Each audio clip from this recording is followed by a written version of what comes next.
Hai, aku Emma dan aku berumur 18 tahun. Apa kamu ingat mendiskusikan menstruasi pertamamu dengan para gadis dan bagaimana canggungnya itu untukmu? Sekarang bayangkan jika kamu berumur 18 tahun dan hari ini bahkan belum mulai. Semua orang yang ku tahu sudah merasa seperti wanita sesungguhnya dan aku merasa iri pada mereka. Tonton video ini sampai akhir dan temukan apa konsekuensi dari menghentikan pubertas. Itu menakutkan untuk berpikir tentang bagaimana satu masalah bisa menyiksamu setiap hari dan kamu tidak tahu apa yang harus kamu lakukan. Aku selalu merasa kecil di antara gadis lainnya. Aku memiliki dua teman baik, Stacy dan Debbie. Kita bergaul bersama setiap saat. Kita sering menghabiskan malam di rumah salah satu dari kami dan bisa mengobrol sampai pagi. Suatu waktu kita pergi ke rumah Stacy. Kita mengobrol, bermain, dan akhirnya melakukan perang bantal. Debbie melompat dari ranjang dan kita menyadari noda merah di celananya. Aku takut dan berteriak bahwa Debbie terluka. Tapi para gadis hanya mentertawakanku. Stacy memberi Debbie beberapa benda putih dan dia kembali beberapa menit kemudian. Waktu itu kita berumur 12 tahun dan ternyata para gadis sudah mendapatkan mens mereka. Teman-temanku berpikir aku hanya bercanda soal luka itu. Dan mereka bahkan tidak menyadari bahwa hariku belum dimulai. Tapi aku memberitahu mereka dengan percaya diri bahwa aku belum mendapatkannya. Mereka mulai menyemangatiku. Mereka berkata bahwa mens membuat banyak ketidaknyamanan. Ada sakit yang luar biasa, mood mereka menjadi lebih jelek, dan semua pakaian mereka menjadi kotor karena darah. Pernahkah kamu memiliki masalah dengan menstruasimu? Aku seharusnya senang karena tidak harus menjalani kesulitan bulanan itu, tapi itu tidak membuatnya lebih mudah. Kita semakin dewasa, kita sudah beranjak 14 tahun. Aku masih belum mendapatkan mens. Aku menyadari bahwa penampilan teman-temanku mulai berubah. Mereka menjadi lebih feminim, mereka mempunyai payudara, mereka mulai mengenakan makeup terang dan berdandan seperti wanita dewasa. Para gadis sering mendiskusikan perubahan fisiologis mereka dan suatu kali aku tidak bisa menahannya dan memutuskan untuk mengambil aksi ekstrem. Aku secara sengaja menodai jeansku dengan cat merah dan duduk di mejaku. Setelah kelas, aku bangun dan mengeluh pada Stacy tentang sakit luar biasa di perutku. Stacy berkata dengan simpati bahwa dia memahamiku, dan lalu melihat ke belakang jeansku, dan melihat sebuah noda merah, menyarankanku untuk pergi ke kamar mandi secepat mungkin. Setelah sekolah, semua gadis di kelas menyelamatkanku, tapi aku tidak merasa tenang karena aku membohongi mereka. Aku tidak memiliki menstruasi apapun. Ketika aku pulang ke rumah, aku tetap berbohong. Ibuku sangat senang ketika dia mendengar tentang mens pertamaku, bahkan sedikit menangis karena aku sudah semakin dewasa. Di akhir minggu, dia mengadakan pesta keren untuk merayakan peristiwa itu. Aku memanggil semua teman perempuanku. Kita bersenang-senang sampai akhir, tapi ketika semua orang pergi, aku merasa malu dan sedih. Aku tidak punya alasan untuk bahagia. Hari itu tidak pernah datang.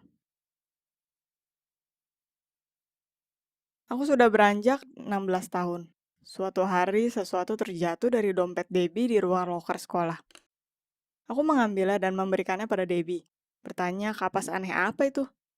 Dia terlihat sangat terkejut dengan pertanyaanku, dan lalu mulai berbisik pada Stacy. Keesokan harinya di sekolah, aku memiliki perasaan bahwa seseorang mengawasiku sepanjang hari. Seketika setelah pelajaran, Debbie menghampiriku dari belakang, dan dengan wajah kebingungan mulai menyeretku ke toilet. Kita sesegera masuk dan Debbie menunjuk celanaku. Di sana ada noda merah. Aku tidak bisa mempercayai mataku. Akhirnya hari ini tiba, dan aku menjadi seorang wanita. Aku seketika merasa ringan dan semua kegembiraan keluar dari kepalaku.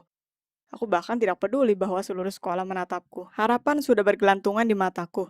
Tapi lalu Debbie tertawa keras dan berkata itu adalah prank sebagai balasan telah membohongi mereka. Mereka mengetahui bahwa aku tidak memiliki mens ketika aku mengambil tampon dari lantai dan memberikannya pada Stacy, tidak mengetahui kegunaannya. Setelah hari yang buruk itu, sebuah foto belakangku dengan noda merah di jeansku tersebar di seluruh sekolah. Semua orang membuat candaan tentangku, memberikan sebutan untukku di internet, dan bahkan mencetak foto ini sebagai poster. Pernahkah kamu dibully di sekolah? Maka kamu akan mengerti. Aku berhenti berbicara dengan teman-temanku. Aku berharap untuk menyelesaikan sekolah. Lalu aku berkuliah. Aku berumur 18 tahun. dan masih belum mendapatkan mens. Aku mulai mempelajari literatur tentang kesehatan perempuan untuk menemukan apa yang salah denganku. Aku bertemu Mike di kampus. Dia juga berbeda. Matanya memiliki warna yang berbeda. Kita dengan cepat menjadi teman dan mulai berpacaran. Aku berbagi masalahku dengan Mike dan dia berkata bahwa sekolah mengolok-oloknya juga. Dan dia menyukaiku apa adanya. Tapi itu lebih baik jika aku menemui dokter. Aku takut untuk mengetahui sesuatu yang buruk dari dokter dan menunda pemeriksaan. Aku tahu bahwa Mike menginginkan sebuah keluarga dan anak, dan kita bermimpi untuk menikah dan memiliki rumah kita sendiri. Suatu hari aku merasakan sakit luar biasa di perutku saat pelajaran. Aku berlari ke kamar mandi, tapi itu hanya masalah pencernaan. Depresi, aku kembali dari perkuliahan dan disambut tatapan marah dari ibuku. Aku tidak mengerti apa yang terjadi. Ternyata ibuku membersihkan kamarku dan menemukan satu kantong penuh dengan pads yang aku minta dia belikan dan tidak menggunakannya. Ibuku menyadari bahwa aku telah berbohong tentang menstruasiku selama ini. Aku mulai menangis dan berlari ke dalam kamar. Ibuku datang untuk melihatku dan berkata, "Kita harus memiliki pembicaraan serius. Aku takut dia akan semakin memarahiku." Dan dia memelukku dan mengaku bahwa dia memiliki masalah yang sama. Dan dia tahu apa yang kurasakan sekarang. Itu menurun padaku.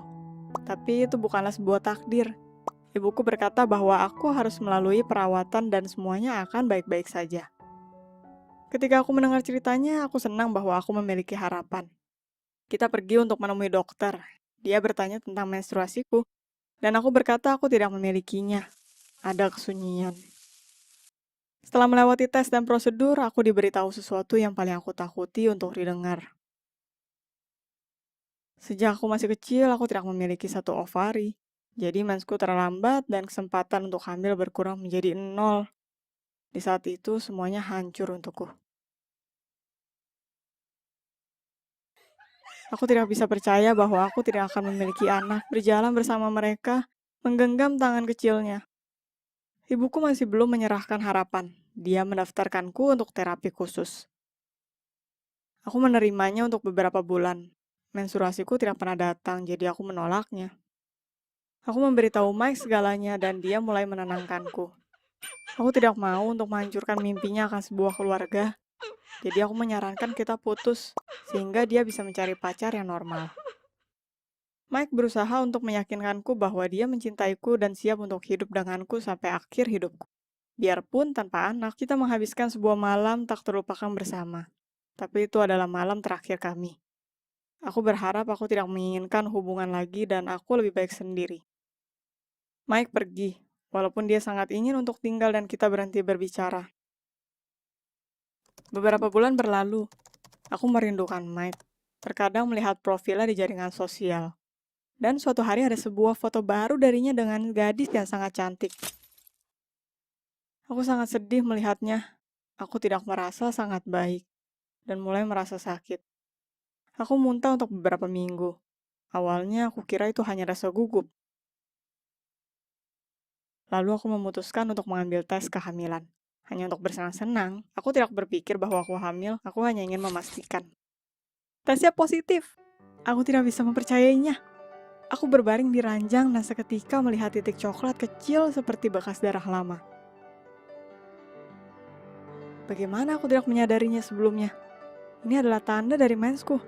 Tandanya sangat halus sehingga mungkin aku tidak menyadarinya. Dan itu mungkin terjadi beberapa bulan lalu.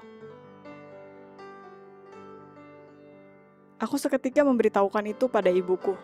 Dia senang bahwa aku berhasil, walaupun dokter sudah menyerah. Terapinya ternyata membantu. Aku sangat ingin membagikan ini dengan Mike, tapi dia memiliki sebuah hidup baru dan seorang pacar baru. Tapi tetap, karena saran dari ibuku, aku memutuskan untuk menghubunginya dan dia mengajak bertemu. Di pertemuan, aku berkata bahwa aku mengandung anaknya, tapi aku mengerti dia memiliki pacar baru. Aku melihat fotonya dan aku tidak berusaha berpura-pura. Dan Mike berkata itu adalah sepupunya. Dia masih mencintaiku dan senang untuk menjadi ayah. Kita menikah sebulan setelahnya dan kita akan memiliki anak perempuan. Aku senang bahwa masalah kesehatanku terpecahkan. Pernahkah kamu memiliki penyakit keturunan?